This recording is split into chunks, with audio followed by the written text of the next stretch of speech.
और बड़ी खबर रांची से, जहां कंबल घोटाले के आरोपियों पर सीएम ने कार्रवाई का निर्देश दिया है। एसीबी की जांच रिपोर्ट पर दोषी अधिकारियों के खिलाफ अनुशासनात्मक और दंडात्मक कार्रवाई शुरू करने के प्रस्ताव को मंजूरी दी गई है।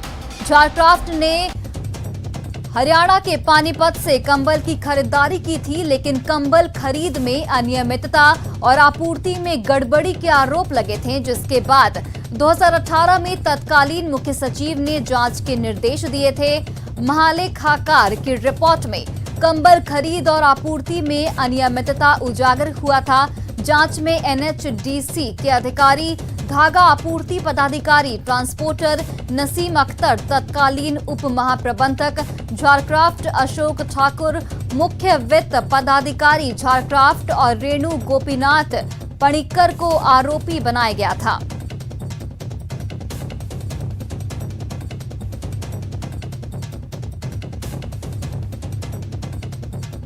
और इस पूरे मामले को लेकर अविनाश कुमार रांची से हमारे साथ लाइव जुड़ चुके हैं। अविनाश, देखिए, सीएम की एक बड़ी कार्रवाई कह सकते हैं इस पूरे फर्जीवाड़े को लेकर। 3 अधिकारियों पर गाज गिरी है। जरूर, और सीएम की एक बड़ी कार्रवाई भी है, और यह बात को भी समझना होगा कि किस तरह से रघुवर दास सरकार के कार्यकाल के दौरान कंबल घोटाला किया गया था, और महालेखाकार की रिपोर्ट में ये सारी चीज़ें स्पष्ट हो चुकी थी। 18 करोड़ से ज़्यादा का हम कह सकते हैं कि ये अनियमितता है। ये खरीदारी के एवज में हम कह सकते हैं कि एक बड़े घपला भी कह सकते हैं इसको। 8 लाख के करीब कंबल खरीद करना था, और जिस तरह से हरियाणा से लेकर यहाँ तक की अगर हम बात करें, और जिस एजेंसी के हवाला दिया गया था, जब जांच की गई तो ये स्पष्ट तौर पर सामने आया कि कहीं ना कहीं कुछ गड़बड़ झाला है। 3 अधिकारी इसके जद में हैं, और 2018 में ये जब मामला सामने आया था, उसके बाद में जो विकास आयुक्त थे उन्होंने एसीबी को जांच के लिए लिखा। एसीबी ने जो जांच किए हैं और उसके पास जो तथ्य मिले हैं इस पूरे कंबल खरीद को लेकर, उसी को आगे बढ़ाते हुए अब ये साफ तौर पर मुख्यमंत्री ने उद्योग विभाग के प्रस्ताव पर अपनी मंजूरी दे दी है कि कैसे आप दंडात्मक कार्रवाई करेंगे, और जो अधिकारी इस पूरे प्रकरण के लिए दोषी हैं उन्हें दंड किया जाए। तो ये सारी चीज़ें बहुत तेज़ी के साथ आगे बढ़ रही हैं। हालांकि आपको याद होगा कि कई बार ये मामला पहले भी, चाहे वो विधानसभा की बात करें या राजनीतिक गलियारों की बात करें, ये सारी चीज़ें बहुत पहले से उठ रही थी, लेकिन हो कुछ नहीं रहा था। एसीबी की जो जांच भी शुरू हुई थी, जांच के बाद ये कहा जा रहा था कि बहुत तेज़ी के साथ इसमें कार्रवाई की जाएगी, लेकिन हुआ नहीं था।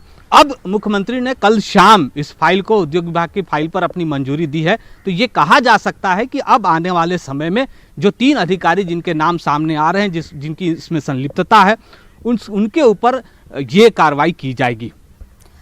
अविनाश, इस पूरे मामले को लेकर झारक्राफ्ट का नाम मुख्य रूप से सामने आ रहा है, तो ये बताइए कि इन तीनों अधिकारियों के अलावा क्या झारक्राफ्ट से जो अधिकारी हैं उनकी संलिप्तता भी उजागर हो सकती है आने वाले दिनों में?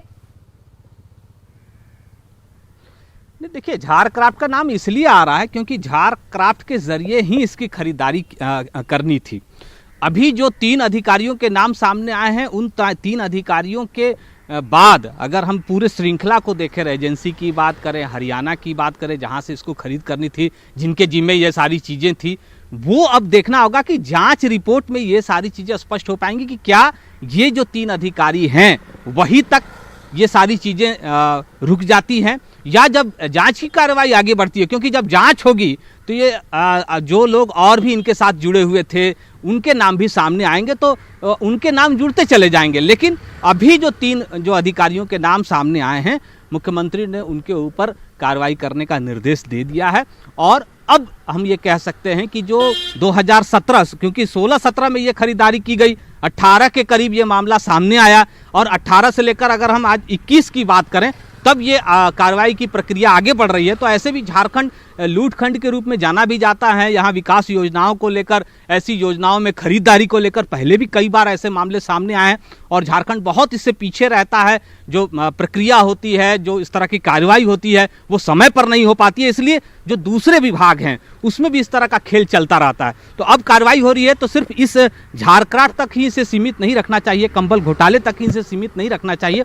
जो दूसरे विभागों में भी इस तरह के खेल चल रहे हैं, संभवतः उस पर भी विराम लगेगी। चलिए अविनाश, आपका बहुत बहुत धन्यवाद।